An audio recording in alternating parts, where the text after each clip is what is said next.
Buonasera, benvenuti al Castello di Rivoli per questa serata che abbiamo organizzato in occasione della chiusura della mostra di Olafur Eliasson.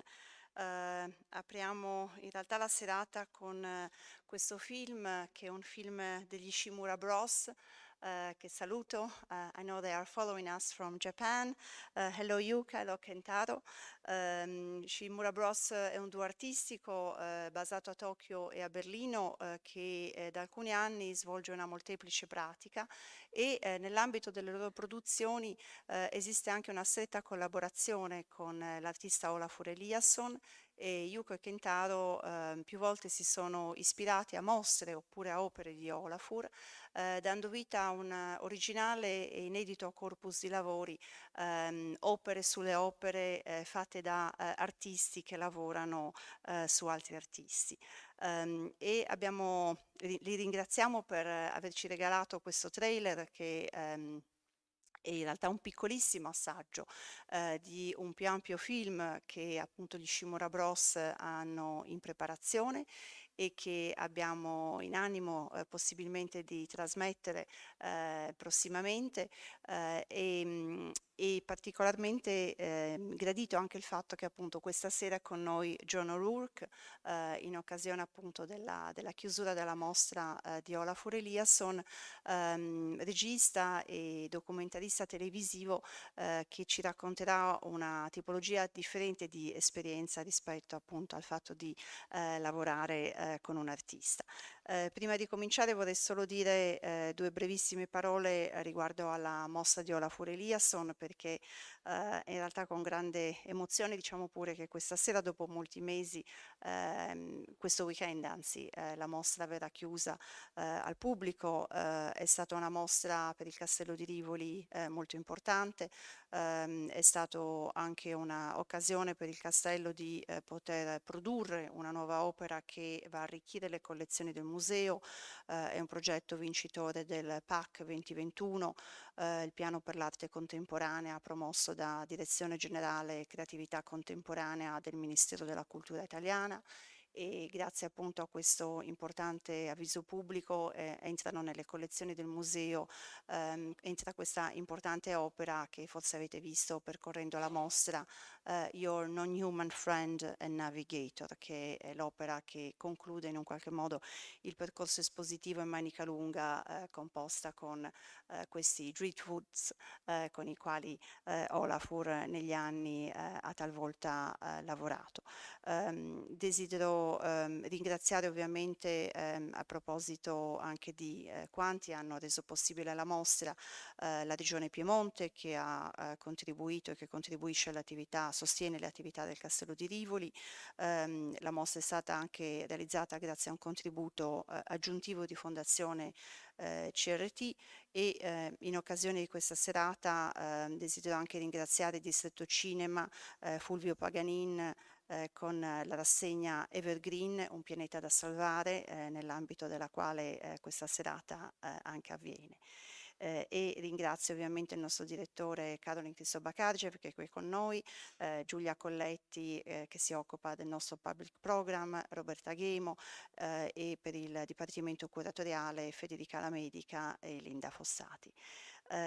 Ci sono sicuramente anche molte altre persone che non sto ringraziando, che sono quanti hanno contribuito a rendere viva, a rendere possibile la mostra di Olafur Eliasson. Quanto abbiamo in animo questa sera appunto di raccontare molto brevemente con John. Now I'm going to switch into English.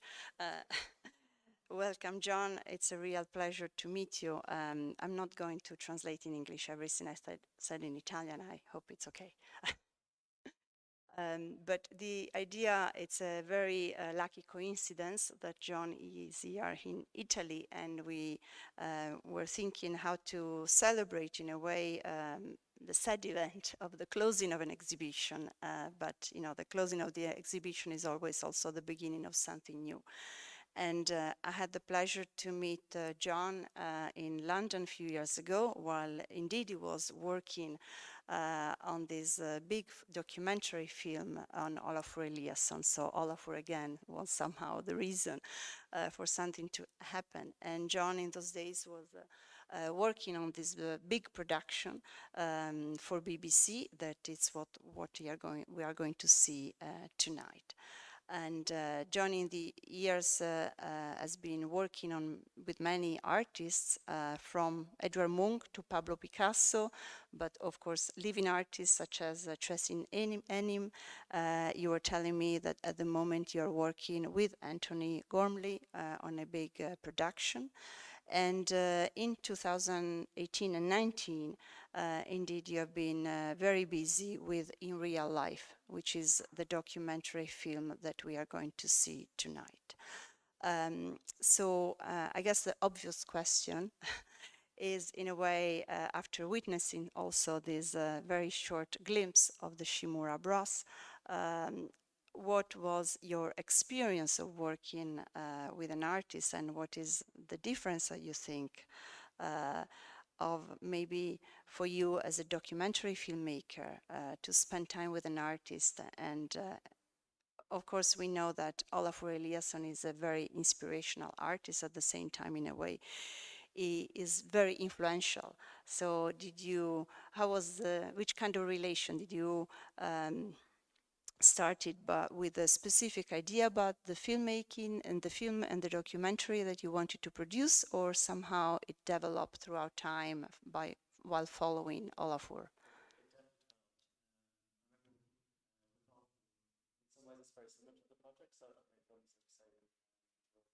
Tracy Emin, with Rakib Shaw, with Anthony Gormley, and with those people, they have much smaller studios than Olafur, so you can build relationships very quickly.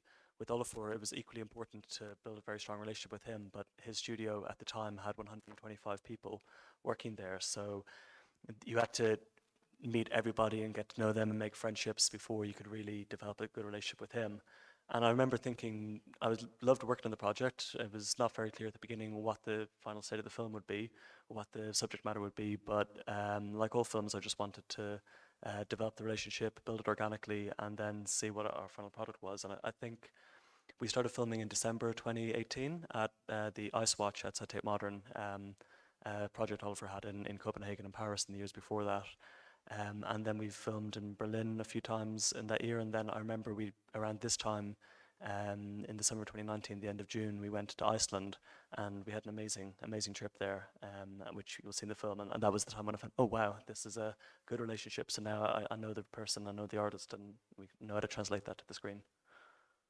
And which kind of structure you follow in order to somehow develop a story? Well, with other films I've made, they tend to be much more chronological. So you say, in the beginning this happened, and then you just follow the artist's work over the passage of time. With Olafur's, I think we tried to be a little bit more different, more thematic. The documentary was made in the run-up to Olafur's Tate Modern show In Real Life, which opened in London in July 2019. And that was a thematic survey of all the work he'd made to date. So from 1993 until 2019, showing examples of work he made over those years. So we used that exhibition to some degree to help structure the film. And that was very handy because it did have a greatest hits of the past. But we went to Denmark and filmed with him in Aarhus, in Copenhagen, in Vejle, where the Kirk Capital building was built. Spent a lot of time in Berlin, seeing how the studio works, seeing how Olafur worked with the assistants there. And then the highlight again was the trip to Iceland, where Olafur completed a photography series in 1999 where he photographed the glaciers. And in 2019 he decided to return, try to take the exact same photographs, but see how the glaciers had eroded over 20 years. So I've got to join him in the very small plane, 4-seater, and fly around the country of Iceland for 4 or 5 hours to do that. So once I'd filmed all the footage, then I spent 6 weeks editing it with an editor I work with very closely, and we tried to build the story organically from there, and hope the film can be an introduction to Olafur, the artist, and the man, and the art. The other thing I should say is that the film, there's a very long-running BBC series called Imagine that's presented by a man called Alan Yentob, who used to be head of television at the BBC, used to be the creative director of the BBC, and he presents occasionally these films about big artists. I make a lot of films with him, and he was very integral to making this film, and you'll see him on screen interviewing Olafur and traveling around with him as well at points. So I was very lucky to work with someone who he made amazing films about David Bowie and people like this back in the 70s and 80s. So it's a very good experience. And the fact that you were working for BBC, did you feel some sort of agenda in the need of like producing something that could have been, for a very large audience, or do you think that changes as opposed to working within the museum field? Definitely. So in Britain, there are 4 BBC television channels: BBC One, BBC Two, BBC Three, and BBC Four. And if you're making a film for BBC Four, you can be maybe a little bit experimental or obscure. This film was for BBC One, so it had to be very accessible, and hope to get a big audience. Maybe 1 million people watched it when it was first broadcast, and then it was broadcast a few times after that. So, but you don't want to dumb down or dilute Olafur's art either. So with those films, it's always a challenge to make sure that you respect the artist and that you make work that is good for them, but also you make work that is good for the audience. So that's a huge pressure when you're making these films. But I hope that Olafur is a very popular artist in the UK, especially because of the Weather Project in 2003, and then in real life again in London in 2019 were both huge hits with the public. So we could take a little bit for granted that people were familiar with him and knew the artwork and appreciated it. So, but still, there was it was important to still be accessible. And in the process of making the film, you think that the artist disclosed something that maybe you could not expect from seeing the works? Well, you know, Olafur is a very funny, mischievous person, which is not always what you expect. When you go to an Olafur Eliasson exhibition, you think, oh my God, this man is very Scandinavian and very formal and very, everything must be done in a certain way. And then he is very gently poking fun at things all the time, but in a way that just inverts or subverts the situation to help you understand things a bit better. I think that's a very helpful energy, I think, to have in certain situations, because it gives you a fully rounded picture. And I think it was, back to the first question, it was just important to build a relationship with Olafur where he could feel comfortable being a little bit jokey on camera, but still, make the work not devalue the work or trivialize the work. And I think hopefully that comes across in the final film. I think I was saying to you beforehand that one of the things he used to tease me about when we were making this film was Netflix were making a film about Olafur at the same time as this was in production. And he would always tease me about how Netflix would come with a crew of 20 people and so much camera equipment, and they had a catering truck and food vans. And I would only show up with myself and maybe a producer and Alan. And it was much more different to the Netflix experience, but hopefully the BBC experience wasn't too shabby in the end. No, And Olafur's got very good food in his studio, so I don't know why Netflix brought a catering truck. that's fantastic.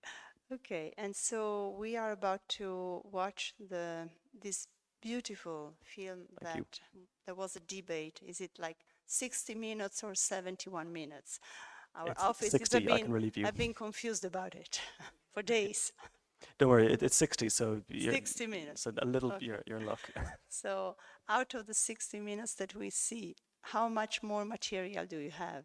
Oh, I think we were relatively economic with this one. I don't think there are any days or any. I must admit, there's one person. Oh no, I won't say who they were. There's one person who we interviewed who I was a huge fan of, but but we didn't end up using that interview. But I think everybody else and everything else just was, it all fit together like clockwork. And it was a strange process because we started editing it for 3 or 4 weeks before the installation of the exhibition took place. But the installation of the exhibition is the spine of the film, so it was a little bit thrilling or scary to try to. It was like assembling a jumbo jet while it's taking off, but it was okay. Okay, well, thank you so much. I don't know it's probably very difficult to ask questions to John before seeing the film, but I think we would love to actually see it and not to keep, the audience waiting. So maybe we just move the chairs and grazie mille. Non farò come fa molto bene il nostro direttore di tradurre adesso in italiano quanto è stato detto, ma allora, quello che posso riassumere molto brevemente è che John appunto ci ha raccontato della sua esperienza di lavorare con Olafur Eliasson, che questo film è stato prodotto per BBC 1, che è diciamo, delle 4 reti BBC è quella dedicata al più ampio pubblico, quindi è un film intenzionalmente prodotto per raccontare quanto c'è dietro le quinte nella storia produttiva, diciamo, del lavoro quotidiano di un artista e anche di un artista specificamente al lavoro nell'ambito di un museo, perché una parte del film è stato girato nel periodo in cui Olafur Eliasson era al lavoro sulla sua retrospettiva a Tate Modern, che è stata una mostra che ha raccolto un'ampia serie di opere, che quindi insomma ha raccontato anche l'evoluzione dell'artista in modo cronologico, a differenza invece di quanto fa la mostra che abbiamo qua al Castello di Rivoli, che è una mostra più incentrata su nuove opere, produzioni fatte apposta, nell'ambito appunto diciamo di rispondere anche alla specificità dell'edificio della Manica Lunga. E quindi abbiamo adesso appunto lo screening di questo film che dura 60 minuti, e quindi vi ringraziamo molto per la And partecipazione. one last thing I'd like to say is a big thank you to Marcella, because when I made this film, the first thing I did was to read your book that Tate Publishing produced a few years ago, and it was very, very helpful. And then we met at Tate Modern, and then we did an interview as well. So this will be the second film this evening you see with a cameo from our That's dear curator. embarrassing So then. thank you very much. Ok, allora traduco quest'ultimo pezzo perché il motivo per il quale in realtà John e io ci siamo conosciuti è che io qualche anno fa ho scritto un libro su Olafur Eliasson che è stato pubblicato da Tate, e mentre ha cominciato a lavorare sul film di Olafur, John ha utilizzato questo libro in modo da approfondire la produzione dell'artista, e mi ha sempre molto ringraziato perché l'ha sempre ritenuto molto utile, e quindi poi insomma mi ha contattato, quindi purtroppo mi vedrete nuovamente per qualche brevissimo minuto però nell'ambito del film. Grazie. Grazie.